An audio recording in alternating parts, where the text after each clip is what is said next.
కేంద్ర మంత్రి కిషన్ రెడ్డి మాట్లాడుతున్నారు. లైవ్ లో చూద్దాం.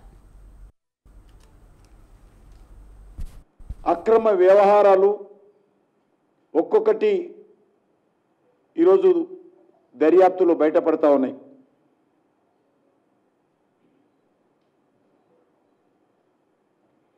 చాలా మంది అధికారులు ఇప్పటికే అరెస్ట్ అయ్యారు.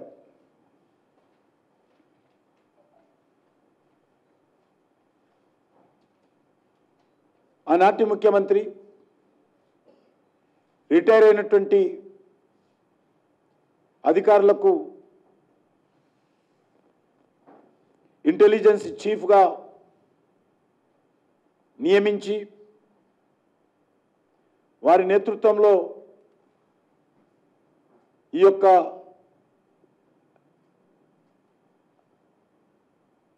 వ్యవహారాన్ని నడిపిన విషయము మనకందరికీ తెలుసు.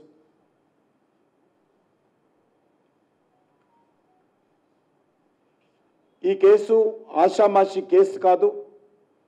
ఇది చాలా తీవ్రమైనటువంటి వ్యవహారము. ఇది ఒక రాజకీయపరమైనటువంటి కక్ష సాధింపు చర్య మాత్రమే కాదు,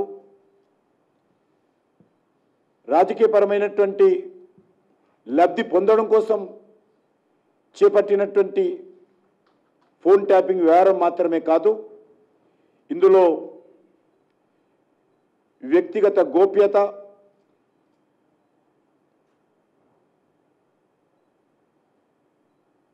వ్యక్తులకు సంబంధించినటువంటి గౌరవము,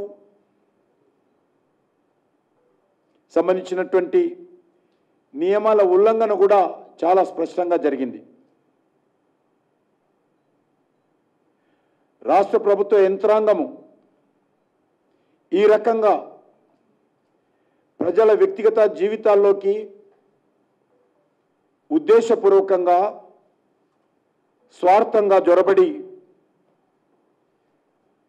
వాళ్ళ హక్కులకు భంగం కలిగించే విధంగా కేసీఆర్ ప్రభుత్వం వ్యవహరించింది.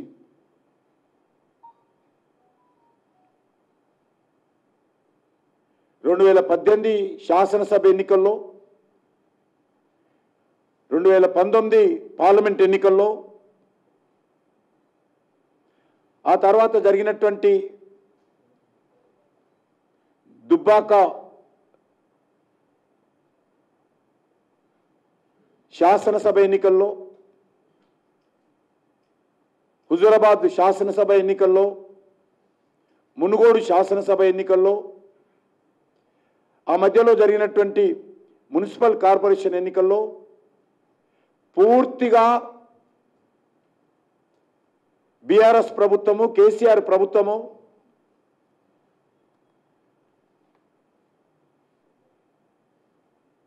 ఎలక్షన్ కమిషన్ నియమావళికి విరుద్ధంగా,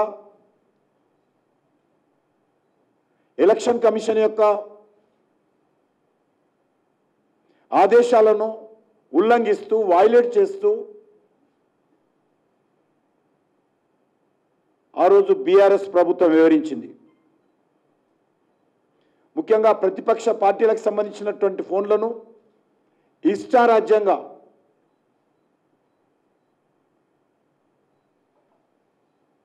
అక్రమ పద్ధతిలో ఫోన్ ట్యాపింగ్ చేయడం జరిగింది. మీకు తెలుసు, 2020 అక్టోబర్లో జరిగినటువంటి దుబ్బాక ఉప ఎన్నికల్లో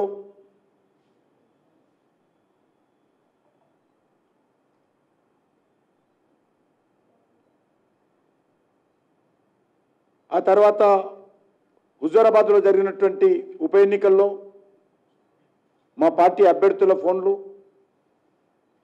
మునుగోడులో జరిగినటువంటి ఉప ఎన్నికల్లో కూడా మా పార్టీ నాయకుల ఫోన్లు ట్యాప్ చేసినట్టు ఈరోజు పోలీసులు నివేదికలో తెలుస్తూ ఉంది.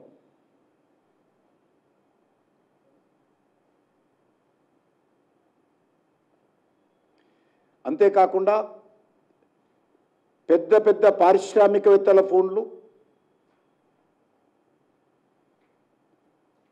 అనేక రకాల వ్యాపారస్తుల ఫోన్లు, సమాజంలో ప్రముఖ వ్యక్తుల ఫోన్లు, రాజకీయాలకు సంబంధం లేకున్నా కూడా ఈ యొక్క ఫోన్లను ట్యాప్ చేయడం జరిగింది. నేను ఈరోజు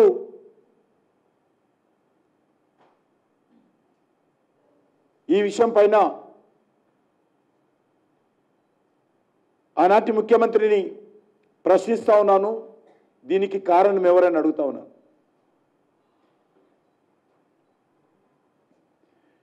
అంతేకాకుండా ప్రైవేట్ వ్యక్తుల ఫోన్లు ట్యాప్ చేసి వాళ్ళ నుంచి కోట్లాది రూపాయలు బెదిరించి భయపెట్టించి వసూలు చేశారనే విషయాన్ని కూడా ఈరోజు పోలీసు అధికారుల ద్వారా దర్యాప్తులో బయటపడతా ఉంది.